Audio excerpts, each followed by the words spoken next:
Hi everybody, this is Dennis from the Dennis and Andy Show.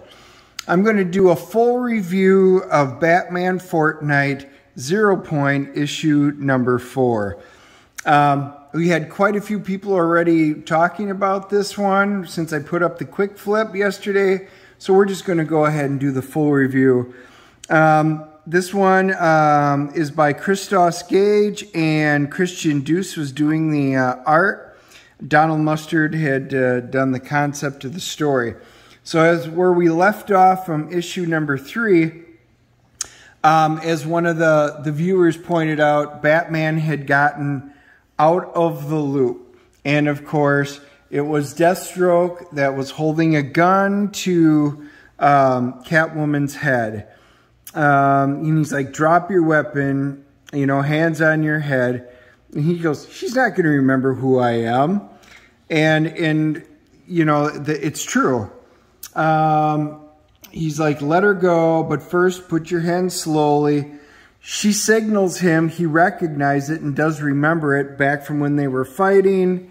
Cool little fight scene goes on. In Deathstroke's like, I am not your enemy. Yeah, the gun to my head convinced me of that. Fine, if this is the way it has to be, I surrender. Whoa! Deathstroke just surrendered. Well, that's kind of unlike him. And Batman's like, it could be a trap. He goes, you know, I was just protecting myself. When the people come out of this loop, they're not themselves. And Batman's like, what? You know, in the loop. And then he's like, don't worry, you'll basically start remembering. And then all of a sudden, Batman gets flooded by all the memories coming in, and it was even quicker than what Catwoman's was. He goes, I don't recall you in the loop, and Deathstroke basically says, I got out weeks ago, pure luck, really. Killed everyone else, and happened to be in the exact center of the storm, so, and I'm not the first. So, those of you who are, you know, fans of Fortnite, you might recognize some of these characters. He goes, we didn't want to overwhelm you, but we've been here and we've all come to the same conclusion. Some powerful beings brought us here, but if there's any way out, we'll find it together. So then we get introduced to some of the characters, Raider, Fishstick, you know, Bonehead. Some of them still have a lot of pent-up feelings because they're remembering what happened inside. And he asks Raider, and she's basically said, this is the entire world that you can see before you. You know, they've tried going off the edge to the edge of the sea. Sometimes there's natural disasters. Sometimes there's not. There's this device that can create problems. Anyway, so now they're basically trying to figure out exactly what's going on. We find out there's different portals, and people come from different portals. It says they're coming from different portals, presumably different locations. Some of us could come from the same place, but based on technology, biology, there are clearly some differences. And they agree with that. So like, you know, Fishstick can swim. They all have their abilities. So, of course, Batman's like, we have to stick together, Voyager. Batman's like, I want an aerial map. We need to do this. And then Raider's like, well, hold on one damn minute. Why should we listen to you? And this is great. It's just the Batman pose. He just stares. And, oh, good enough for me. Yeah, me too. Everybody just goes, yeah, it's Batman. I mean, come on. Even in this universe or world, wherever they are, he's still Batman. So now they're trying to figure out, how did we know this? We seem to know each other. Was it from before? Were we friends? Were we foes? Husband and wife?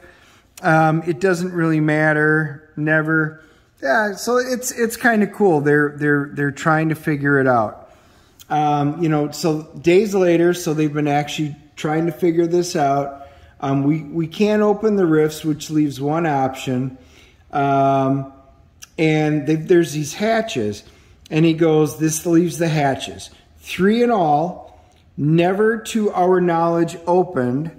He goes, you can't smite them.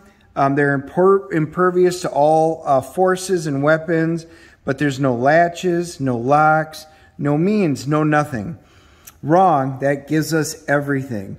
And of course, Batman has a bat device, which he always does. It's like Electro Woman and Dyna Girl. You know, they always have the cool device of the day to save everybody. Batman's got that.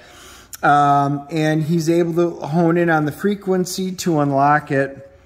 Fishstick goes down to check for anything underneath the water. Everybody's got their assignments. They get down there, and then there's a creature. And he goes, be prepared for anything. There's runes glowing in the forehead. He's like, target those. Done. They were like, well, how did you know to do that? And he goes, well, it wasn't a sentient creature, so they must be controlling him. Then you go, wow, this is like a staging area. There's evidence of multiple generations of structures. The columns appear ancient. The golems are even older. And you can see they've got weapons on the wall. This is actually a really cool scene. They're just being prepared to fight anything, any encounters, you know, that they may come across. 40 minutes later, he hears something. They go underneath. Oh no, it's Fishstick. He goes, I've got a med kit. I can help you. We'll get you to water. And he goes, don't bother. I'm basically a goner. Who did this? Don't know, but he goes, I did find something on the seabed. I was bringing it to you. It's the same technology that they use here. There may be some energy left. Maybe you can utilize it. So Batman goes to work. But he goes, all my indications are that the people here fled further into the facility. Why would someone go outside the hatch and close it and then discard this device unless that is not the way it happened at all? And Fishstick's like, someone is lying. They didn't escape the loop. They were never in it. They remember everything. One of us is working for good death scene for poor little Fishstick. And he goes, one of them is working for them. So cool. Again, an unexpected twist. I wasn't sure what they were going to go with it. And then, of course, at the back, there's the code for this one. And that's actually a really cool thing that you get in this this code this week. All in all, as I have said in the other ones, this is totally not a comic that I was expecting.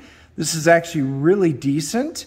This is a fun story. I love how they work through it. We get introduced to a world. It makes sense. It's pretty interesting, both the characterization and the interaction between them. The art's good. Again, this is a fun book.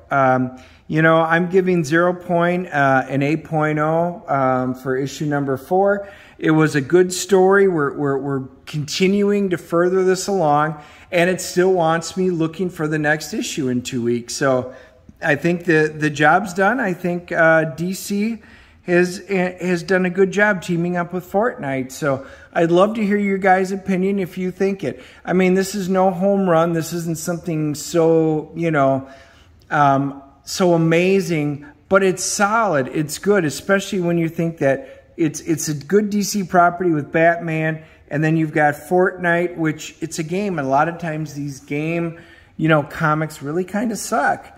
This does not. So kudos to DC for doing this.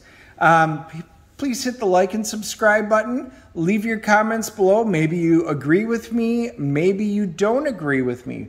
Maybe you love it. Maybe you hate it. But leave your comments below. Let's discuss it. See what you guys think. We will talk to you all soon. Bye.